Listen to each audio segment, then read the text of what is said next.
to Outside the Dawg House. This is our weekly show bringing you up to date on the Wachusett Dirt Dawgs. I'm your host, Bill Thomas, and alongside me is Ross McNamara. Ross, for our new fans, let everybody know, who are the Dirt Dawgs? Well, we're a summer collegiate baseball team in the FCBL, the Future Collegiate Baseball League. The style of the league is similar to the Cape League, if you know what that is. It's kind of like a summer all-star team for different college players from all over the country. The FCBL tries to put a focus on the New England player. Every team has to be at least 50% from New England, all the players on the team. And so it tries to give people up here who, you can't play baseball all year like you can in the South, try to give them a chance to play in the league and to be scouted to hopefully, make it to the next level. Now, when you say 50% from New England, they can either be living in New England or play college ball in New England? It's an either-or type thing? Yes, as long as you have some type of New England route, then that'll be part of the 50%. And you have a limited amount of eligibility. I believe you need to have completed 1 year of college, and you cannot have graduated college, so it's a very small window in your participation. Yeah, you need to have 1 year left of college eligibility, and so generally juniors are highest level that we have in the league unless you're redshirt your freshman year. So if you're going to be a fifth year senior next year, then you can play your first senior year. And as far as generally it's college freshmen, there is an exception for people that just graduated high school. If you're in a top certain percentile of people in your league on the state, then you're able to play, but it's a very, very few people that play when they're in high school. Yeah, I know it's been a very good league, and we've seen some good talent come through the league this year. Where we've seen some kids that have been drafted. The Dirt Dawgs don't have any active players on the team that have been drafted, but there's some potential there, and it's been a pretty good experience for a league that's growing. I know the Dirt Dawgs are a new team that the league basically doubled this year. Yeah. And how has that all worked out with such a big expansion? As things seem to be falling into place? Yeah, it's worked out very well. I know talking to the commissioner and the assistant commissioner just about the whole expansion process. They said everything's gone just about as smoothly as possible. Last year there were 4 teams in the league. It was the first year. This year they went up to 9 teams, so they added over doubled what they had last year. And it's worked out because they've been able to expand the schedule, some more games, and you're not facing the same 3 teams over and over and over again. So it's worked out a lot better. And then this year they were able to have an all-star game. They had the original 4 teams against the new 5 teams. And so the league's been able to do a lot more with the expansion.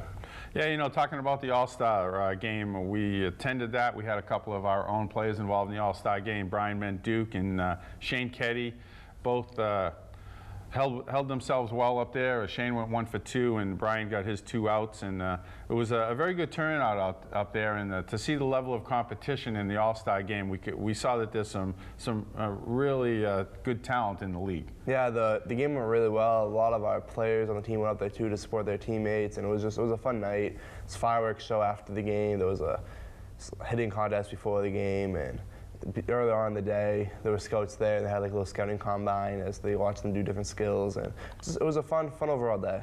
Now, was the scouting combine open to everybody that wanted to participate in the league, or was it only for the All-Stars? There were players in the league that were there that were not All-Stars. I'm not sure how exactly, if it was an invite-only thing, but I do know that there are players that were there working at the scouting combine that weren't All-Stars.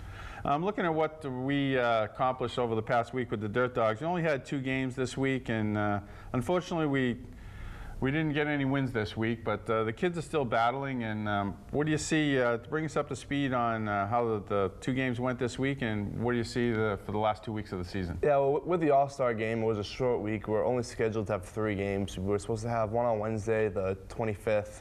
We traveled to Brockton, and we lost to them 10-2. And then Thursday was the All-Star game, so they had that night off. And Friday, the 27th, they traveled to Pittsfield, lost that game 7-2. Saturday was a scheduled off day, and Sunday they were supposed to have a game, but they ended up getting rained out. If you'd like to follow what's going on with the Dirt Dawgs, there's a lot going on with our social media, and you can stay up to date on how we're doing game to game, any upcoming promotions. Where can they find out any information, the latest information on the Dirt Dawgs? No, everything about the team is on our website, www.dirtdogsball.com. They have the roster, the statistics. You can sort the statistics, you know who's the ERA leader, who's the batting average leader. You can do a lot with that. There's our schedules up there. All of our promotions are up there. And so everything you really need is there. But if you follow us on Twitter or like our Facebook page, our Twitter is @dog_pen, and our Facebook page is just Wachusett Dirt Dawgs. There's a lot more little news that might not be like a news story on a website, but still can be important news. You get things like the starting lineups, post-game wrap-ups, some more news about our promotions, like more details about the promotion instead of just what the promotion is. So a lot of that little stuff that sometimes people might think is more important than, say, reading a news article, you can find on our Facebook page or by following us on Twitter. Now, as the season winds down, are there any opportunities for volunteers to still get involved with the Dirt Dawgs? There's always room for volunteers. So if anybody's interested, go to our website, dirtdogsball.com, and there's a little volunteer link and a little form and an email address to send your information to.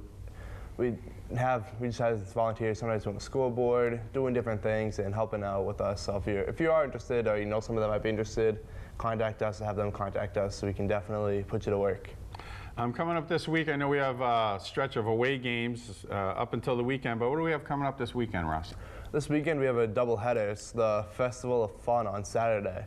The first game is at 3:30, and on Sunday is our Fan Appreciation Day, August 5th. For more information on that, just follow our Facebook page or our Twitter account, and as we get closer to the events, we'll put a lot of information about those. So definitely come join us and check those out. Looking forward to that. Come early. We're there 1 o'clock, 1:30. Come watch the players work out, get an autograph on the side, just enjoy everything that's going on over at Doyle Field. Let's see. Let's get back to the All-Stars a little bit. What was your impression? I know we were both at the game up there, and what was your overall impression of the All-Star weekend there, the All-Star night? I thought it went really well. They did a good job putting together the team that hosted it, the Nashville Silver Knights. They're actually owned by the Lowell Spinners, the Red Sox minor league affiliate.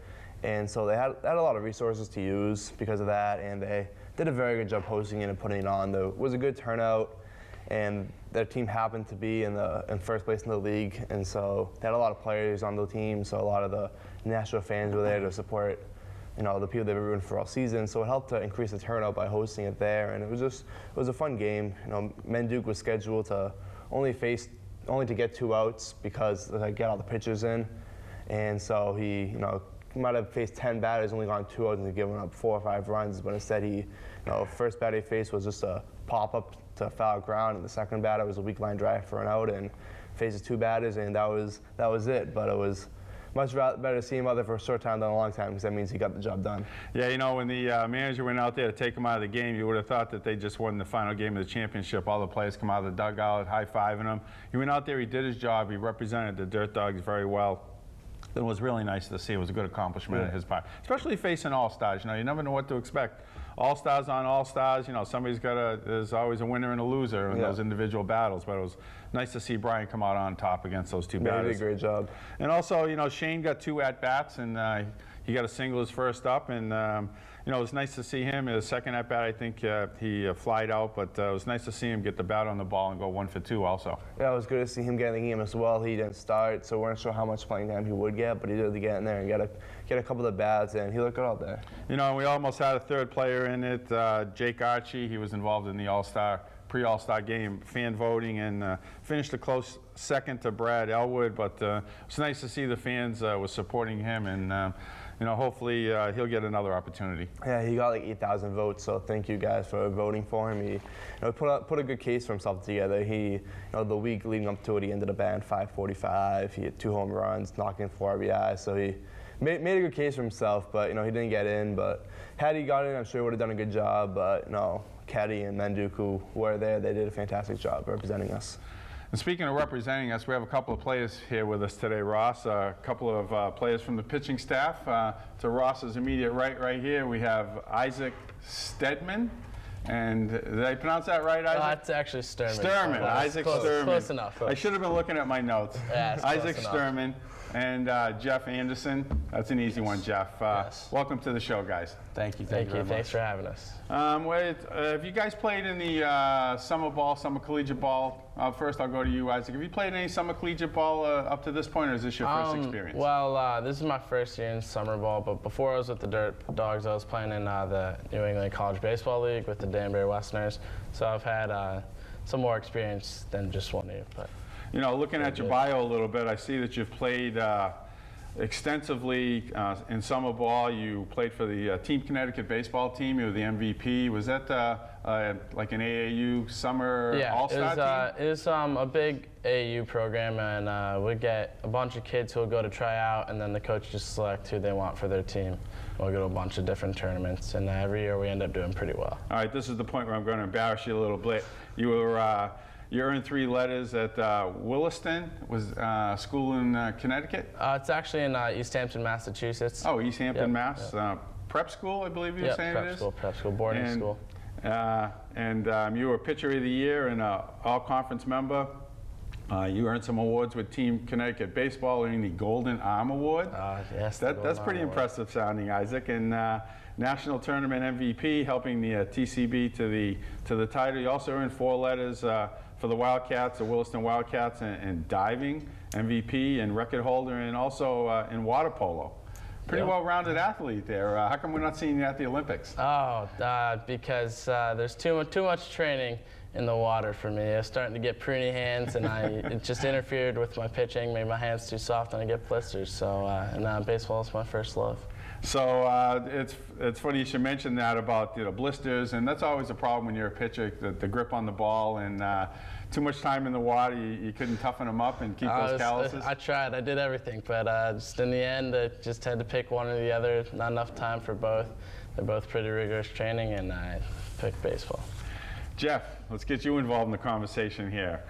You played at Adelphi, and you and Vin Sharkey were teammates there, and you had a pretty good career there. You were 2-3 this past year. You were a combination starter and reliever. That's right. Finished up the season with 2 wins and had a nice 6-inning outing. We didn't give up any earned runs. A nice way to finish up the season leading into your summer ball experience, I imagine. Absolutely. It was good getting that confidence coming into the FCBL, which is, a really good league. There's a lot of competition, and it's, really important to be confident as a pitcher, to make sure you're throwing all your strikes and, doing what needs to be done to represent the Dirt Dogs in this league. Now, you talk about your confidence as a pitcher. We talked a little bit before we came on here about they call baseball a team game, but it's really a lot of individual battles. As a pitcher, how do you approach those individual battles? Jeff, let's get your opinion on that first. It's important just to focus on what your job is and not what everybody else's job is as well, especially, getting run support and things like that. That's something I've been struggling with this season. It's just a matter of going out there and just doing your best, for the team, and just making sure that you bear down and try and get your team the win. Yeah, talking about the run support, your record wouldn't show it, but you've had some really great outings. You had a game, you went up to Old Orchard, you went 6 innings, only allowed 3 hits, and only allowed 1 earned run, but you took the loss in that game, 2-3, and another game, facing Torres and at home, you went 6 innings, only gave 4 hits, 0 earned runs, and a couple of unearned runs that game, and nobody scored any runs for you. You end up losing the game 0-6, and it's gotta be tough out there when you pitch well, and you might have a tough start at the start before, and then you come back and really redeem yourself, but there might be a couple errors on the field, or the batters just might not score any runs for you. It's gotta be tough to see and handle. Absolutely, definitely is tough. But it's good to know that I'm starting to feel all my pitches. I'm getting confidence out there. I'm keeping batters off balance and things like that. So getting the loss isn't the least is the least of my worries. Going back to Adelphi University and showing them what I've accomplished over the summer is definitely one of my goals. So as the season progresses, it's okay to get the loss, but just to know that I'm getting better is really great. Yeah, back to you a little bit, Isaac. You were a freshman at Virginia Tech for the Hokies this year, and you didn't get in very many ball games down there. You kind of watched what was going on your first year there on the team down there, but coming to this league, which is pretty much a summer all-star league. You came into the team late. You've been on the team a couple of weeks now. You made some appearances.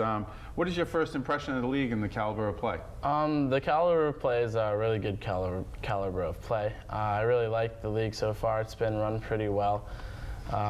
Every team is really welcoming when they come to your field, and it's been a fun time so far, and I'm enjoying my time here. How would you compare it to some of your travels during your college baseball season? You've seen a lot of different parks. You're playing in a lot of parks that are modeled after minor league parks, and seeing pretty much all of New England. What's been your impression your first time around the league? Well, actually, at Virginia Tech, I redshirted this season, so I didn't travel to away games. But when I was in the NECBL, I did go all over New England, and I played at some fields with Babe Ruth, and had played at like in Newport, Rhode Island, and I played at some nice parks. But after going to a stadium like Nashua, I think that might have been one of the nicer parks I've seen. They have press boxes, TVs everywhere. It's pretty nice, and same with Pittsfield. That's really nice, and they do a good job with fireworks after the game to keep people entertained. So it's nice. It's a good time, good atmosphere. Yeah, I know I saw both you guys up at the All-Star game, and that was great that you were up there supporting your All-Star teammates. What was the overall impression of the atmosphere up there? You mentioned the press box. I know you kind of had the run of the area being team members. Let's go back to you first, Jeff. What was your impression up there of that whole All-Star atmosphere? It was great, seeing all the different guys that we played against this year. It's definitely a high caliber type of atmosphere. There's a lot of good talent, so it was nice, and there's plenty of scouts there, to get all the guys exposure, and it was just fun. It was real fun. There was a lot of family entertainment and things like that nature. So, did you participate in any of the pregame scouting combine events or the stuff they were putting on? I did not. I believe that was invite only. Okay. As well as the All-Star game. So I just got there right around game time and enjoyed the game. And Isaac, your impressions about the All-Star game there and the overall scenario up there, and I'm sure it's something you want to get involved in the future. You're probably going to be